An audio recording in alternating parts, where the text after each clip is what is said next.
What's going on, family? In this video, I'm going to be explaining to you guys what is a total loss. Now, I'm not going to go into a deep, detailed video. I've just got a few questions that I get asked a lot in the body shop industry that I just want to post a video on.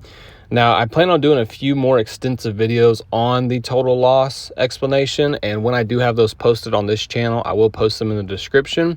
So we're just going to go over the few main points that if you are faced with a total loss that you might be wondering yourself, what should I do? So what is a total loss? A total loss is when your vehicle has been in a collision and the cost of repairs is more than what the value of your car is. So say your car's worth $10,000, it's been wrecked, you take it to a body shop, you get an estimate wrote, and the repairs are $16,000. Now, the cost of the repairs is more than the value of the car, and for that reason, the insurance company, whether it's your insurance company or someone else's insurance company, is not going to pay the $16,000 to repair the car because the car is only worth $10,000. Now, even though your vehicle is at a body shop, the body shop might have wrote the estimate or the insurance company might have wrote the estimate. But the total loss is 100% figured through the insurance company. Now, insurance company use different databases. Most of them that around the area I'm in use NADA, which is a lot like Kelley Blue Book. Well, they'll run the value of your car, and then that's what they're going to pay you off of, or that's what they're going to figure the car is valued at. Now, with that, there's a few factors that go into that: state to state, insurance company, the type of collision it is, and the condition of your car. So if your car is in really good condition or really bad condition, that's going to go into deciding the value of the car. Same with your mileage, same with if you have aftermarket parts. It's going to fluctuate up and down. So you might have a Dodge Grand Caravan, a 2010, and your buddy might have one. Yours might have 80,000 miles, but his might have 200,000 miles. You are going to get paid more than what he is going to get paid for.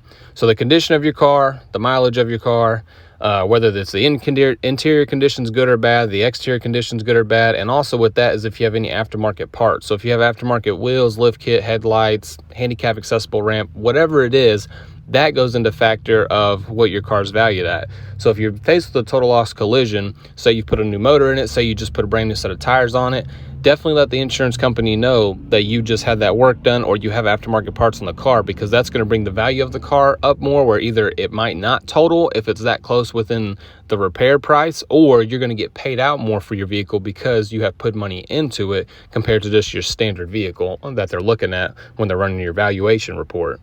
So there's two different types of claims. There's liability, which means somebody hit you and you're going through their insurance, or there's collision comp. Collision is you hit somebody, or comp is you hit something. In this video, we're basically just talking about total loss. So whether someone hit you and your car's totaling, or you hit somebody and your car's totaling, that's what this is figured off of. So what are your options when your vehicle is facing a total loss? It depends on the claim. If it's a liability claim, which means someone hit you and you're going through your insurance company, you have two options. One, you can take the money and let them take the car. Or two, you can take the money and keep the car. If you take the money, there's usually a buyback fee. I've seen it usually range anywhere between $1,000 and $100, but ballpark's usually about $500. So if you say, hey, I want to keep the car and I want the money, they'll usually take the $500 out of that. Say your car's worth $10,000. Now you have $9,500 left over. So you get the $9,500 and the vehicle back.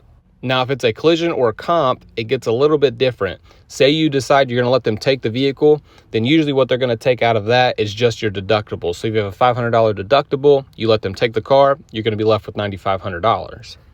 If you decide you want to keep the car, then they're going to take the buyback out of that, which we said is $500, and they're going to take your deductible out of that. We'll just say it's $500 also. So now you get to keep the car and you have $9,000 in your pocket. There's three major things of this you need to remember, though. One, if you buy the car back, it's going to have a salvage title. Two, if you own the car and you let them take the car, you still have to figure out how to pay off the debt you owe to whether it's your bank, a loan company, etc. And three is if you're wanting to keep the car and repair it. Now, say your car's worth $10,000, they wrote an estimate for $16,000. You buy the car back, now you have the car and $9,500. You have a few options here, but this is where it can get kind of tricky. One, you can take the $9,500 and put it towards the repair. But remember, the estimate that was wrote was $16,000, and usually that's not what the final estimate's going to be. So say your car gets wrote at $16,000, They do a full repair on it. By the time it leaves, the estimate can fluctuate. Usually it could be a couple $100s, it could be a couple $1,000s. So if you decide, well, I'm going to take this $9,500 and apply it towards the repairs, you're going to have extra cash off of yourself in your own pocket that you're going to have to pay out to get your car repaired.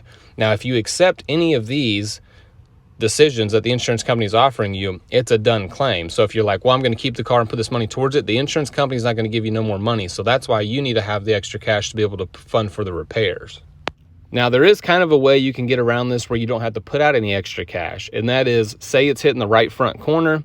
You're like, well, I just want to put a headlight, fender, and bumper on it, but I'm not worried about the dent on the two doors. Say the body shop writes you an estimate and they say, okay, it's going to be $5,000 to do those repairs.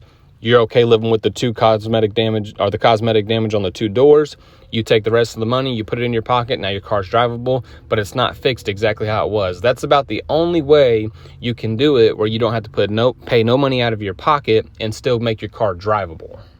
Now, to explain the salvage title. So the salvage title is just how they categorize a vehicle, which basically means this vehicle was in a collision. The repairs cost more than what the car was valued at. The customer kept the car, or the person kept the car. And it's just categorized as it's been damaged. The damages were very extensive. Now, there's a way you can get a clean title. They call it a rebuilt title. So say you decide this car is very sentimental. I want it repaired. I don't mind paying the money out of pocket. You get it repaired. Now, this is going to change state to state, but there's usually an inspection place you can take the vehicle to after. That place will inspect it, and they will do what they call a rebuilt title, which basically categorizes as the vehicle was damaged. This person did get the vehicle repaired exactly how it should be, and it is just as good as a clean title. The only difference there is it's just letting someone know, hey, this wasn't an extensive wreck, but the repairs were done how they needed to be. If you decide you're not worried about a salvage title, that's fine too. You can drive a vehicle with the salvage title. The only problem that runs into is, say you want to trade the vehicle off to a dealership or you want to sell it. Sometimes you'll have a hard time getting what you want for it because it shows a salvage title. There's a lot of dealerships that won't buy a car that has a salvage title because they have a hard time selling it.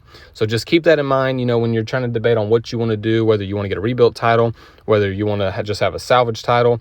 It just depends on your preference. If this is a car you're going to keep, you're not planning on selling, no big deal. But if this is a car you're like, well, I'd like to fix it and go trade it in on a new car at the dealership, I would recommend doing a rebuilt title on it. The last part of this that can get super complicated is if you owe on the vehicle. So say that you decide, I'm going to let them take the vehicle. I owe $18,000. They gave me 10 grand. I'm going to take that 10 grand and I'm going to apply it towards my $18,000 loan. Well, now you have $8,000 you have to decide what you're going to do with. And I've seen 3 different scenarios. They're probably the most common 3 that you can do. First is, depending on who your loan is through, you can take the $8,000, roll it over on your new car loan, and say you just bought a new car for 20 grand. You take the $8,000, put it on top. Now you have a new car, but your payment's higher because you have that remainder $8,000 you're paying. So now you're technically making a payment on $28,000 instead of just the $20,000. The second option is if you have the extra cash, you can just pay off the loan. But I know a lot of people don't really have an extra 8, 10, 12 grand. So that just depends on your situation. And the third option is, I've seen this happen a few times where people just continue to pay on the loan. If you have an extra vehicle, if you go get a loan on another vehicle, whatever you want to do. Those are your main 3 options, but you just have to remember that you still have to pay off the debt you owe to this company, whoever it's through, like I said, whether it's your bank, a loan agency, anything like that. I'd say the biggest headache with this is, say someone hit you and totaled out your car, they only give you 10 grand, you still have to pay the $8,000 off. How is that fair? It's not necessarily fair, but how the insurance companies justify it is, say if the car was paid off, they're still only going to pay you 10 grand because that's what the car's valued at. So because you're upside down on the car, so to speak, they're not going to pay you the 18 grand because the car's not worth 18 grand. So is it a great situation? No. Is there anything you can do about it that I know of? Not really. I've talked to a few different insurance companies asking them, is there any way to get around this? I know a few of the insurance just on a personal level, and they all say, well, no, because whether you owe on the car or the car's paid off, either way, we're only going to pay you 10 grand. So we're not responsible for the remainder of the 8 grand. So you just kind of got to keep in mind, it's almost a gamble of driving a car on the road. It's a very crappy situation. It's not what you want to hear. It really does suck to explain it to people when it does happen, but it does happen daily. So I appreciate you guys checking out this channel. Like I said, I will post more videos on the total loss process. I just wanted to kind of do a summary of the main questions I get asked that I have to deal with daily. Like I said, there's a lot that goes into it. There's a whole lot more to it than just this. When I do get those videos posted on the channel, I will link them in the description. I post twice a week, every Wednesday and every Sunday, on everything from auto body to auto mechanics to projects. So don't forget to leave a like. If there's anything you guys would like to see a video specifically on, comment down below. Check out the channel, and I'll catch you guys in the next video.